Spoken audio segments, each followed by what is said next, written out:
आज का हमारा तीसरा सूत्र है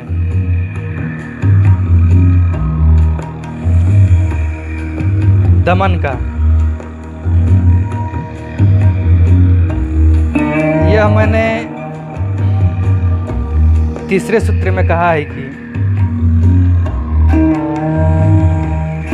दमन भूल कर भी ना करिएगा आप लोग, क्योंकि दमन अच्छी चीज़ों का तो कोई पता करता नहीं है, दमन करता है बुरी चीज़ों का।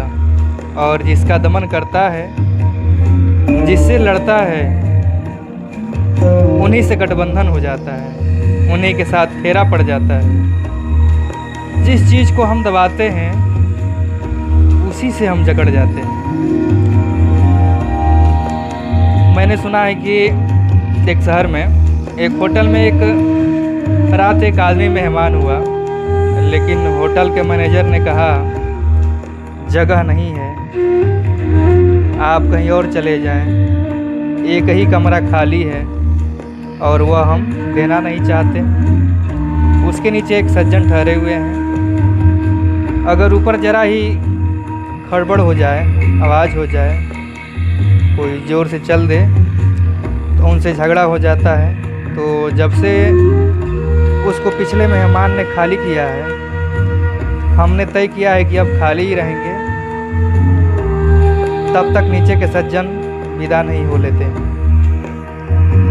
कुछ सज्जन ऐसे होते हैं कि जिनके आने की राह देखनी पड़ती है, कुछ सज्जन ऐसे होते हैं जिनके आने की राह भी देखनी पड़ती है, और दूसरे तरह के ही सज्जन ज़्यादा होते हैं। पहली तरह के सज्जन तो बहुत मुश्किल हैं, जिनके आने की राह देखनी पड़ती है। उस मैनेजर ने कहा कि मुझे क्षमा करिए, हम उनके जाने की प्रतीक्षा कर रहे हैं, जब वे चले जाएं तब आप आइए। उस आदमी ने कहा आप घबराइए ना, मैं सिर्फ 2-4 घंटे ही रात सोऊंगा, दिन भर बाजार में काम करता है, रात 2 बजे तक लौटूंगा, सो जाऊंगा, सुबह 6 बजे उठकर मुझे गाड़ी पकड़ लेनी है। अब नींद में उनसे कोई झगड़ा होगा इसकी आशा नहीं है, नींद में चलने की मेरी आदत भी नहीं है, और कोई गड़बड़ भी नहीं है, मैं सो जाऊंगा, आप फिक्र ना करें। वो व्यक्ति निवेदन किया मैनेजर से, मैनेजर मान गया। वह आदमी 2 बजे रात लौटा, थका मादा दिन भर के काम के बाद बिस्तर पर बैठकर उसने जूता खोलकर नीचे पटका। तब उसे ख्याल आया कि कहीं नीचे के मेहमान के जूते की आवाज़ से नींद न खुल जाए, तो उसने दूसरा जूता धीरे से निकाल कर रख कर वह सो गया। घंटे भर बाद नीचे के मेहमान ने दस्तक दे दी उस व्यक्ति के पास। अब व्यक्ति सोच रहा अब क्या गलती हो गई होगी, दरवाज़ा डरा हुआ खोलता है। उस आदमी ने पूछा कि दूसरा जूता कहाँ है, मुझे बहुत मुश्किल में डाल दिया।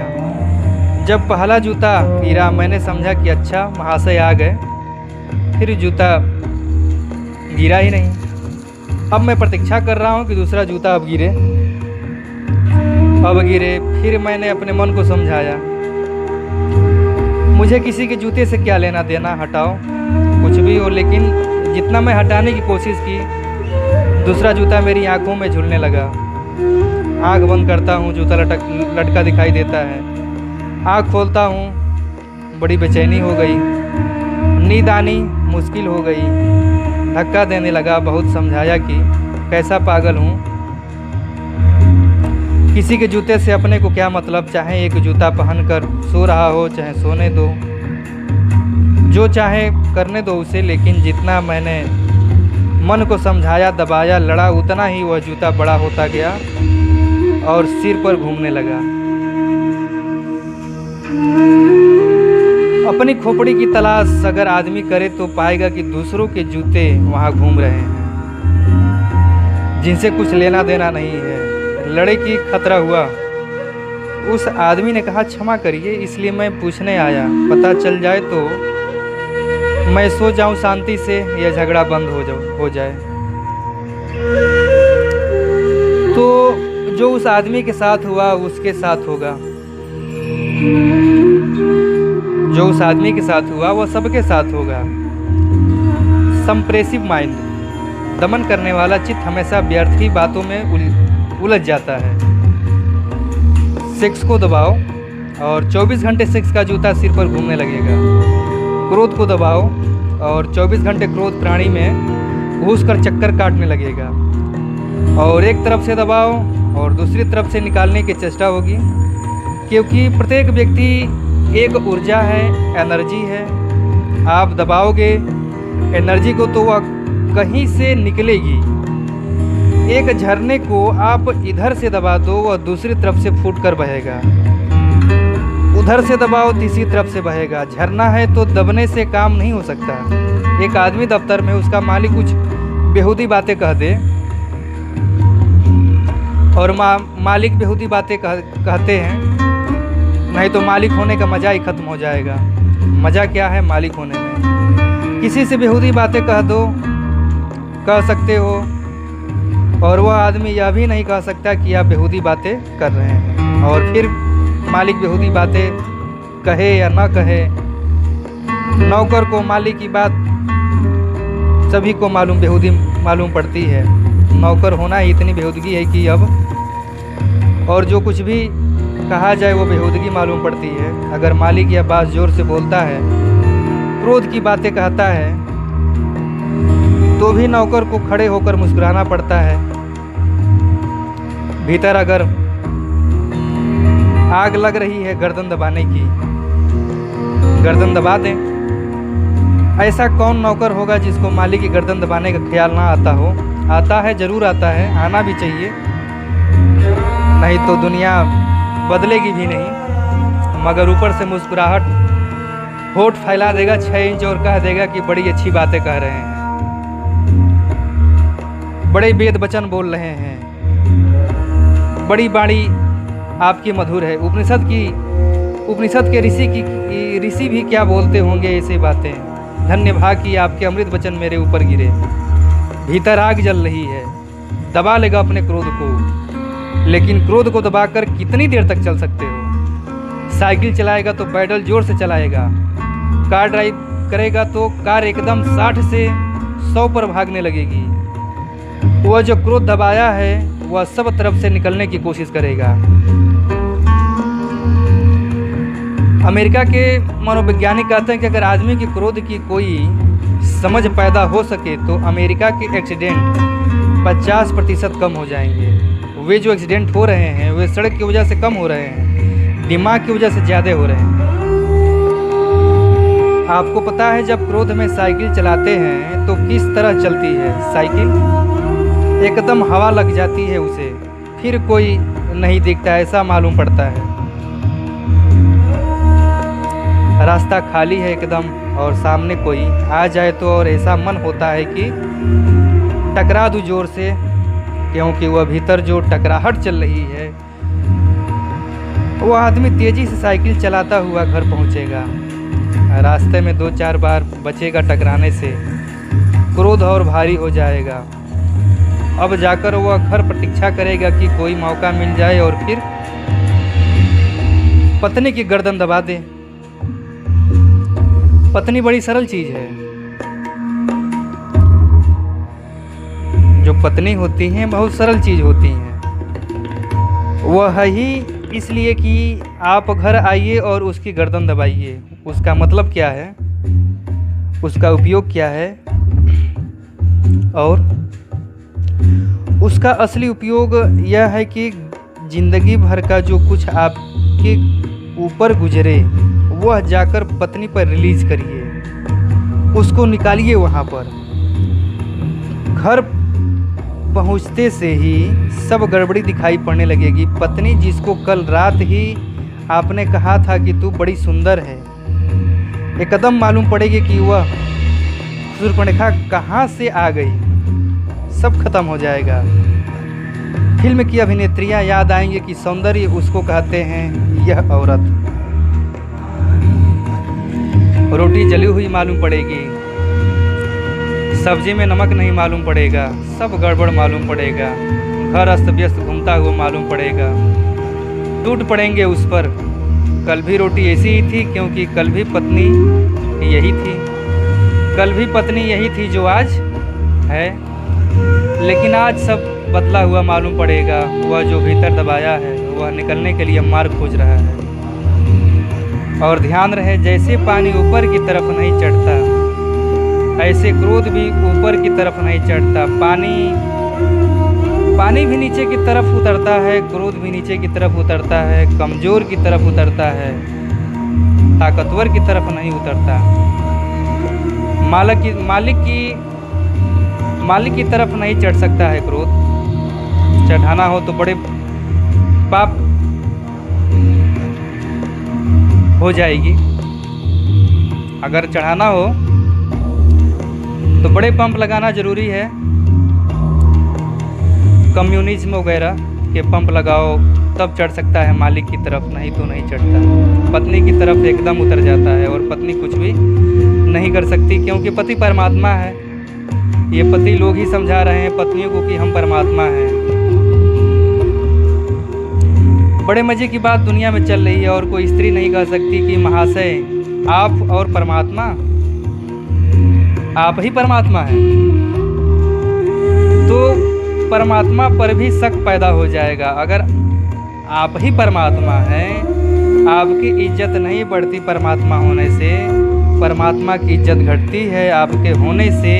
कृपा करके परमात्मा को बेइज्जत जीने दें, परमात्मा को अपने बाइज्जत जीने दो। आप परमात्मा मत बनो। लेकिन कोई स्त्री नहीं कहेगी। स्त्री के पास फिजूल की बकवास करने के लिए बहुत ताकत है, लेकिन बुद्धिमानी की एक बात स्त्री से नहीं निकल सकती। परमात्मा की तरफ जो क्रोध नहीं किया जा सकता, उसको भी राह देखनी पड़ेगी।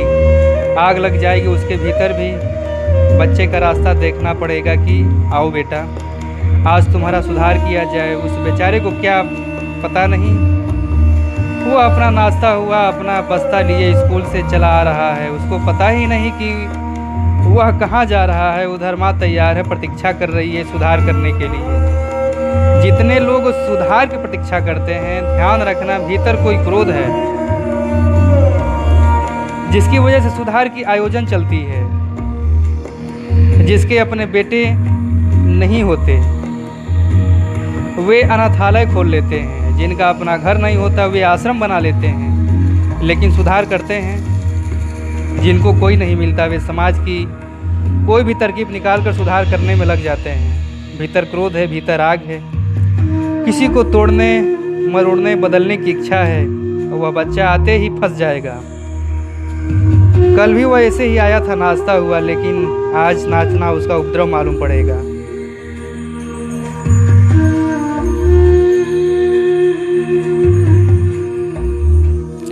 हमें वही दिखाई पड़ता है जो हमारे भीतर है। हमारा सब देखना प्रोजेक्शन है। आज उसके कपड़े गंदे मालूम पड़ेंगे, वह रोज़ ऐसे ही आता है। बच्चे कपड़े गंदे नहीं करेंगे तो बूढ़े कपड़े गंदे करेंगे। बच्चे तो कपड़े गंदे करेंगे क्योंकि बच्चों को कपड़ा का पता नहीं है। कपड़ों का पता रखने के लिए भी आदमी को बहुत चालाक होने की ज़रूरत है। बच्चों को कहाँ होश, कपड़े फट गए, किताब फट गई, स्लेट फूट गई और आज बच्चे का सुधार किया जाएगा, लेकिन माँ को पता भी नहीं चलेगा कि वो बच्चे की शक्ल में पति को चाटे मार रही है, चाटे पति को पड़ रहे हैं। और बच्चे भली भांति जानते हैं कि उनकी पिटाई कब होती है, जब माँ बाप में वार चलता है। तब माँ बाप लड़ते हैं, बच्चे पीटते हैं। इसलिए जिनके बच्चे नहीं होते उनके घर में बड़ी मुश्किल हो जाती है, क्योंकि पीटने के लिए कोई कामन एमनी नहीं है जिसको पीटो, किसको पीटे। फिर अगर ऐसा ना हो तो प्लेटें टूट जाती है, रेडियो गिर जाता है, फिर दूसरे उपाय खोजने पड़ते हैं। आपको मालूम होगा भली भांति कि प्लेट कब टूटती है, और पत्नियों को भी मालूम है कि एकदम हाथ में स्लेट छूटने लगती है। लेकिन बच्चा पिटेगा, बच्चा क्या कर सकता है, माँ के लिए क्या कर सकता है, माँ के प्रति क्रोध कैसे करे। अगर माँ के प्रति क्रोध करना है तो ज़रा प्रतीक्षा करनी पड़ेगी, 15-20 साल बहुत लंबी प्रतीक्षा है। जब एक औरत और आ जाए पीछे ताकत देने को, क्योंकि किसी भी औरत से लड़ना हो तो एक औरत का हाथ बहुत ज़रूरी होता है, नहीं तो हार निश्चित है।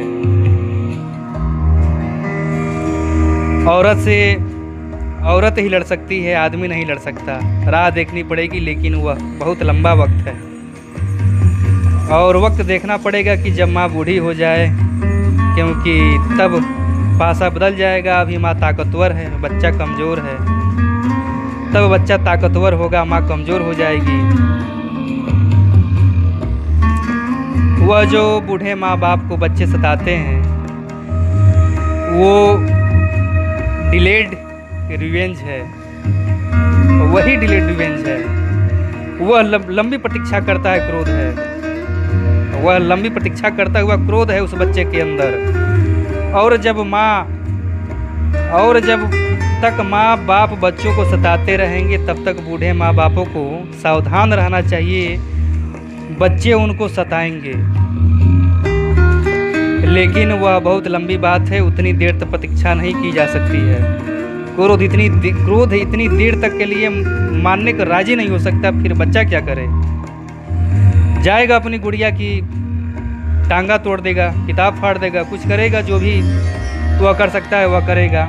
दबाया हुआ क्रोध इतने रास्ते लेगा, इतनी तकलीफ़ों में डालेगा, इतनी मुश्किलों में उलझा देगा। दबाया हुआ अहंकार नए नए रास्ते खोजेगा, दबाया हुआ लोभ नए नए रास्ते खोजेगा। ऐसे ही हम लोग की प्रवृत्ति होती है, ऐसे ही हम लोग का विचार होता है, और यही हम लोग का दमन होता है, जिसका कारण होता है क्रोध। और जब क्रोध होगा तो किसी न किसी माध्यम से वो निकलना निश्चित है। शेष अपनी बातों को अगले अध्याय में रखते हैं। जय श्री कृष्ण।